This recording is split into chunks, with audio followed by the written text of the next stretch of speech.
নাটোরের রাস্তা নিয়ে সংঘর্ষে এনসিপি নেতাসহ আহত ৫। এদিকে বিএনপি নেতাকর্মীদের ঢাকা চট্টগ্রাম মহাসড়ক অবরোধ। জানাবো, আন্দোলনের এক পর্যায়ে আমরা ডু অর ডাই পরিস্থিতিতে চলে যাই, বললেন নাহিদ ইসলাম। এবং সর্বশেষ জানাবো, গর্ভবতী স্ত্রীকে হত্যার দায়ে ২৩ বছর পর স্বামীর মৃত্যুদণ্ড। শুনছিলেন সংবাদ শিরোনাম, এবারে বিস্তারিত। বিএনপি নেতাকর্মীদের ঢাকা চট্টগ্রাম মহাসড়ক অবরোধ। নারায়ণগঞ্জ মহানগর বিএনপির সাবেক যুগ্ম আহ্বায়ক ও বন্দর উপজেলার সাবেক চেয়ারম্যান আতাউর রহমান মুকুলকে মারধর ও লাঞ্ছিতের প্রতিবাদে ঢাকা চট্টগ্রাম মহাসড়ক অবরোধ করেছে বিএনপি নেতাকর্মীরা। প্রায় ১ ঘন্টা সড়ক অবরোধ করে রাখলে মহাসড়কের উভয় লেনে দীর্ঘ যানজট তৈরি হয়। খবর পেয়ে পুলিশ অপরাধীদের গ্রেপ্তার করার আশ্বাস দিলে বিকেল ৫টার দিকে নেতাকর্মীরা অবরোধ তুলে নেন। মহানগর বিএনপি যুগ্ম আহ্বায়ক আব্দুস সবুর খান সেন্টু বলেন, আতাউর রহমান মুকুল বন্দরের ২ বারের চেয়ারম্যান। তার উপর যেভাবে হামলা করা হয়েছে তা অসভ্য সমাজের কাজ নয়, তা সভ্য সমাজের কাজ নয়। আমরা এই অপরাধীদের আগামী ৪৮ ঘন্টার মধ্যে গ্রেপ্তার করতে আলটিমেটাম দিচ্ছি, অন্যথায় বিএনপি নেতাকর্মীরা আবার মহাসড়ক অবরোধ করতে বাধ্য হবে। আন্দোলনের এক পর্যায়ে আমরা ডু অর ডাই পরিস্থিতিতে চলে যাই, বললেন নাহিদ ইসলাম। ২০২৪ সালের নাটোরের রাস্তা নিয়ে সংঘর্ষে এনসিপি নেতাসহ আহত ৫। নাটোরের রাস্তা মেরামতকে কেন্দ্র করে দুই পক্ষের সংঘর্ষে জাতীয় নাগরিক পার্টির উপজেলা যুগ্ম সমন্বয়কারী নুহ ইসলাম সহ ৫ জন আহত হয়েছেন। প্রত্যক্ষদর্শী স্থানীয় বাসিন্দাদের বরাত দিয়ে পুলিশ জানায়, কয়েকদিনের টানা বৃষ্টিতে এনসিপি নেতা নুহ ইসলামের বাড়ির সংলগ্ন কাঁচা রাস্তাটি চলাচলের অনুপযোগী হয়ে পড়ে। সকালে এই রাস্তাটিতে ইটের খোয়া ও বালি ফেলে মেরামতের কাজ শুরু করেন নুহ ইসলামরা। এক পর্যায়ে রাস্তাটির জায়গা নিজের দাবি করে মেরামতের কাজে বাধা দেন মুরাদ আলী। এ সময় উপস্থিত দুই পক্ষ বাগবিতণ্ডায় জড়িয়ে পড়ে। এক পর্যায়ে দুই পক্ষ লাঠি হাঁসুয়া নিয়ে সংঘর্ষে জড়িয়ে পড়ে। এতে উভয় পক্ষে ৬ জন আহত হন। প্রথমে তাদের বড়াইগ্রাম উপজেলা স্বাস্থ্য কমপ্লেক্সে ভর্তি করা হয়। সেখানে আহত মুরাদ আলীর শারীরিক অবস্থার অবনতি হলে আন্দোলনের এক পর্যায়ে আমরা ডু অর ডাই পরিস্থিতিতে চলে যাই, বললেন নাহিদ ইসলাম। ২০২৪ সালের কোটা সংস্কার আন্দোলনকে ঘিরে গড়ে ওঠা শিক্ষার্থীদের প্ল্যাটফর্ম বৈষম্য বিরোধী ছাত্র আন্দোলনের মুখ্য সমন্বয়কের দায়িত্ব পালন করেন নাহিদ ইসলাম। তৎকালীন আওয়ামী লীগ সরকারের কঠোর নজরদারি ও শারীরিক ও মানসিক নির্যাতনের শিকার হওয়া সত্ত্বেও বৈষম্য মুক্তির আন্দোলন চালিয়ে যেতে অবিচল ছিলেন তিনি। নাহিদ ইসলাম বলেন, আন্দোলনের এক পর্যায়ে আমরা এমন সিদ্ধান্ত নিই যে হয় আমরা বেঁচে থাকবো, না হয় মরে যাব। বেঁচে থাকলে আমরা এই সরকারকে উৎখাত করব, আর নইলে আমাদের মৃত্যু হবে। আমরা এই ডু অর ডাই পরিস্থিতির মধ্যে চলে গিয়েছিলাম। ঢাকা বিশ্ববিদ্যালয়ের সমাজবিজ্ঞান বিভাগের শিক্ষার্থী নাহিদ ইসলাম কোটা সংস্কার আন্দোলনের মুখ্য সমন্বয়ক থেকে স্বৈরাচারী শেখ হাসিনা সরকারের পতন আন্দোলনে মুখপাত্রের ভূমিকা পালন করেন।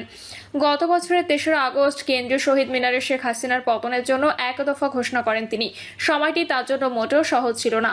গুম, নির্যাতন, নজরদারি, হুমকি আর চোখের সামনে হাজারো মানুষের মৃত্যু, অন্যদিকে স্বৈরাচারী সরকার থেকে মানুষের মুক্তি, এই দুয়ের মধ্যে তাকে মানুষের মুক্তির জন্য আন্দোলন চালিয়ে যাওয়ার পথটি বেছে নিতে হয়েছিল। এক দফা ঘোষণার পর মাত্র 2 দিনও টিকতে পারেনি ক্ষমতাধর স্বৈরাচারী শেখ হাসিনা সরকার। ৩৬ দিনের আন্দোলনের ফলে এদেশের মানুষ স্বৈরাচার মুক্ত বাংলাদেশ পায়। বাংলাদেশের ইতিহাস সৃষ্টিকারী এ ছাত্রনেতা অন্তর্বর্তীকালীন সরকারের তথ্য সম্প্রচার এবং ডাক টেলিযোগাযোগ মন্ত্রণালয়ের সাবেক উপদেষ্টা ও বর্তমানে জাতীয় নাগরিক পার্টির আহ্বায়ক নাহিদ ইসলাম সম্প্রতি বাংলাদেশ সংবাদ সংস্থা এর প্রতিবেদক আলী সাদি ভুইয়াকে দেওয়া এক বিশেষ সাক্ষাৎকারে জুলাইয়ে ছাত্র জনতার গণঅভ্যুত্থান নিয়ে স্মৃতিচারণ করতে গিয়ে তিনি এসব কথা বলেন। তিনি বলেন, গত বছরের ৫ই জুন কোর্টের রায়ের পরে আমরা দেখলাম যে এটা শিক্ষার্থীদের ভেতরে তীব্র ক্ষোভ তৈরি করে। ২০১৮ সালে কোটা সংস্কার আন্দোলন হয়েছিল। তখন সবাই এর সংস্কার চেয়েছিল, বাতিল নয়। কিন্তু সরকার নিজে থেকে সকল কোটা বাতিল ঘোষণা করে। কিন্তু ২০২৪-এ এসে একটি একতরফা নির্বাচনের পর কোর্টের মাধ্যমে আবার কোটা ব্যবস্থা পুনর্বহাল করা হয়। সেটি শিক্ষার্থীদের মধ্যে অনাস্থা, ক্ষোভ, হতাশা এবং নিজেদের ভবিষ্যৎ নিয়ে শঙ্কা তৈরি করে। এর মধ্যে দেশের অর্থনীতির অবস্থা ছিল টালমাটাল। আমরা যখন দেখলাম শিক্ষার্থীদের মধ্যে প্রবল ক্ষোভ আছে, তখন সেন্ট্রাল লাইব্রেরিতে গিয়ে কথা বললাম। সবাই এ নিয়ে ক্ষোভ ও প্রতিক্রিয়া জানাতে চাইল। এ প্রেক্ষিতে আমরা সন্ধ্যায় সাধারণ শিক্ষার্থীদের ব্যানারে একটি কর্মসূচি দিই। সেন্ট্রাল লাইব্রেরি থেকে সেদিন এর প্রতিবাদে একটি বিক্ষোভ মিছিল বের হয়। প্রথম দাবিটি ছিল 2018 সালে যে দাবি তা পুনর্বহাল করা। এ লক্ষ্যে 5 জুন থেকে 3 দিন আন্দোলন চলে। আন্দোলনের শুরু ও বিস্তৃতির বিষয়ে তিনি বলেন, আন্দোলনের 3 দিনের মধ্যে ঈদের বন্ধ চলে আসে। বন্ধের আগে আমরা অ্যাটর্নি জেনারেল বরাবর একটি স্মারকলিপি দিয়ে এসেছিলাম। প্রাথমিক দাবি ছিল যেন রায় স্থগিত করে পরিপত্র বহাল করার। ঈদের বন্ধ থাকায় আমরা একটা আলটিমেটাম দিই 30 জুন পর্যন্ত, যাতে এই সময়টার মধ্যে সরকার একটা ব্যবস্থা নেয়। কিন্তু আমাদের ধারণা ছিল সরকার কোনো ব্যবস্থা নেবে না। এ কারণে আমরা এই সময়টাকে আন্দোলনের পরিকল্পনা প্রণয়ন ও নিজেদের সংগঠিত করি। এদিকে বিভিন্ন বিশ্ববিদ্যালয়ে স্বতঃস্ফূর্তভাবে এই রায়ের বিরুদ্ধে এবং কোটা সংস্কারের পক্ষে আন্দোলন শুরু হয়ে যায়।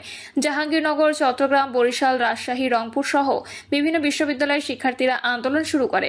আমরা তাদের সঙ্গে যোগাযোগ করি, আমরা অনলাইনে মিটিং করি, ফেসবুকে ক্যাম্পেইন করি, আমরা সবার সঙ্গে একটা নেটওয়ার্ক স্থাপন করি। যখন আমরা দেখলাম সরকারের পক্ষ থেকে 30 জুন পর্যন্ত কোনো কিছু করা হলো না, তখন 1 জুলাই আমরা বৈষম্য বিরোধী ছাত্র আন্দোলনের ব্যানারে প্রথমবারের মতো কর্মসূচি পালন করি। এই সমন্বয়ক বলেন, একই ব্যানারে বাংলাদেশের বিভিন্ন জায়গায় বিভিন্ন ক্যাম্পাসে কর্মসূচি পালিত হয়। আমরা 1 থেকে 4 জুলাই পর্যন্ত কর্মসূচি পালন করি। 4 জুলাই কোর্টের একটা রায় দেওয়ার কথা থাকলেও কোর্ট সেদিন কোনো বক্তব্য দেননি। এভাবে এরা 5-6 জুলাই পর্যন্ত চলে যায়। এরপর আমরা একটা পর্যায়ে বাংলা ব্লকের কর্মসূচি ঘোষণা করি। বৈষম্য বিরোধী ছাত্র আন্দোলনের এ নেতা বলেন, আমরা 14 জুলাই রাষ্ট্রপতি বরাবর একটা স্মারকলিপি দেই। এদিন একটা টার্নিং পয়েন্ট ছিল। শেখ হাসিনা চীন সফরে ছিল, ফিরে ওই দিন সংবাদ সম্মেলন করে। সবার একটা প্রত্যাশা ছিল যে এতদিন টানা আন্দোলন চলেছে, তো শেখ হাসিনা দেশে এসে এবার একটা সমাধান হয়তো দিতে পারে।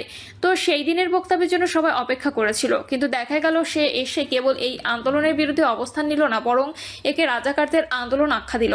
তিনি বলেন, শেখ হাসিনা আন্দোলনকারী তাদের অভিভাবক ও পরিবার সম্পর্কে অত্যন্ত মর্যাদাহানিকর কটু মন্তব্য করে। একটা ন্যায্য ও ন্যায়ভিত্তিক আন্দোলন, যৌক্তিক আন্দোলন হওয়ার পরেও স্বৈরাচার হাসিনা তাদেরকে নিয়ে এভাবে কথা বলায় সবার আত্মমর্যাদায় লাগে। শিক্ষার্থীরা ব্যাপক প্রতিক্রিয়া দেখায়। এইটা আমাদের কোনো পরিকল্পনায় ছিল না। পুরো বিষয়টাই ছিল স্বতঃস্ফূর্ত ক্ষোভের বহিঃপ্রকাশ। আত্মমর্যাদায় আঘাত লাগায় সবাই এর বিরুদ্ধে কথা বলেছে। হলে হলে শিক্ষার্থীরা স্লোগান দেওয়া শুরু করে স্বতঃস্ফূর্তভাবেই। শিক্ষার্থীদের মধ্যে ক্ষোভ দেখে আমরাও বিশ্ববিদ্যালয়ে গিয়েছি, ক্যাম্পাসে গিয়েছি, সবাইকে রাস্তায় নেমে আসতে আহ্বান করেছি। সকলেই খুবই স্বতঃস্ফূর্তভাবে সে রাতে রাস্তায় নেমে আসে। আন্দোলনে হামলার বিষয়ে তিনি বলেন, আমরা জানতাম যে আন্দোলনে কোনো একটা পর্যায়ে ছাত্রলীগ বা পুলিশ হামলা করবে, কারণ আমাদের 18 সালের কোটা সংস্কার আন্দোলনের নিরাপত্তা সড়ক আন্দোলনের অভিজ্ঞতা ছিল।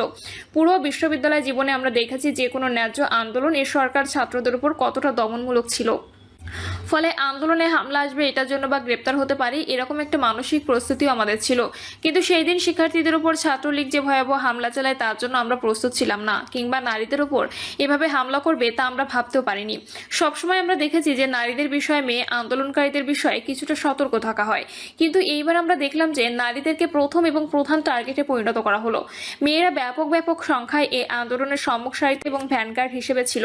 বাংলাদেশের কোনো ছাত্র আন্দোলনে এর আগে এত নারী অংশগ্রহণ করেছে কিনা তা আমার জানা নেই। যেহেতু নারীদের অংশগ্রহণে এই আন্দোলনের অন্যতম ন্যায্যতা, সে কারণে নারীদেরকেই আক্রমণ করা হয়।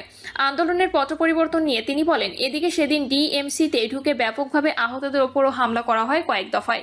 এই বর্বরতা ঢাকা বিশ্ববিদ্যালয়ের ইতিহাসে লেখা থাকবে। আমরা জানতাম ছাত্রলীগ হামলা করবে, কিন্তু এতটা বর্বর হবে, এতটা দমনমূলক হবে, এতটা হিংস্র হবে এটা আমাদের ধারণায় ছিল না। এবং এর প্রতিবাদে তো পরের দিন 16 তারিখ ব্যাপক বিক্ষোভ হয়, সবাই রাস্তায় নেমে আসে।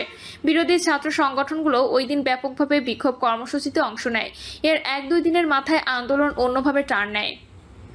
15 তারিখ আমাদের বোনেরা যেভাবে আহত হয়েছে তা ছিল ভয়াবহ।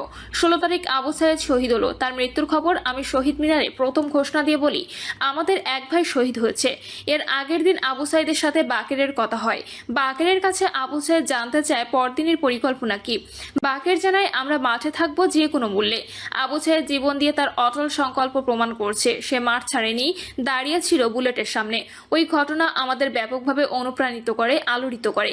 এই সময়টাতেই আমরা অনেক ভেঙে পড়েছিলাম। একই সঙ্গে আবার ক্ষুব্ধও হই। ক্ষুব্ধতার মাত্রা অনেক বেড়ে যায় এবং এই লড়াই যে একটা চূড়ান্ত লড়াইয়ের দিকে যাবে এই একটা বোধ আমাদের ভেতরে 16 জুলাই তৈরি হয়ে যায়।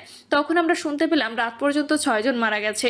সেই রাতে আমি একটা ভিডিও বার্তা দিই। তখনই আমরা বুঝতে পারি যে এই আন্দোলন আর কেবল কোটা সংস্কারের মধ্যে সীমাবদ্ধ থাকবে না। এটা এখন আর কোটা সংস্কারের আন্দোলন নেই। যদিও কোটা সংস্কার প্রসঙ্গ থাকতেই পারে, তবুও এই আন্দোলনে যে ক্ষতি হয়ে গেছে তার ক্ষতিপূরণ অন্য কোনোভাবে সম্ভব নয়। সেদিন আমাদের একটু এলোমেলো দেখা যায়, তো বিশ্ববিদ্যালয় প্রশাসন ও সরকার আমাদের প্রস্তুতির ঘাটতি সুযোগ নেয়। তারা ক্যাম্পাস এলাকায় ব্যাপক মাত্রায় পুলিশ, বিজিবি ও র্যাব সহ এমন কোনো বাহিনী ছিল না যাদের সেদিন মোতায়েন করেনি। প্রিয় দর্শক, এই ছিল এখনকার সর্বশেষ সংবাদ আপডেট। সব সংবাদ পেতে চ্যানেলটি সাবস্ক্রাইব করে বেল আইকনটি ক্লিক করে রাখুন।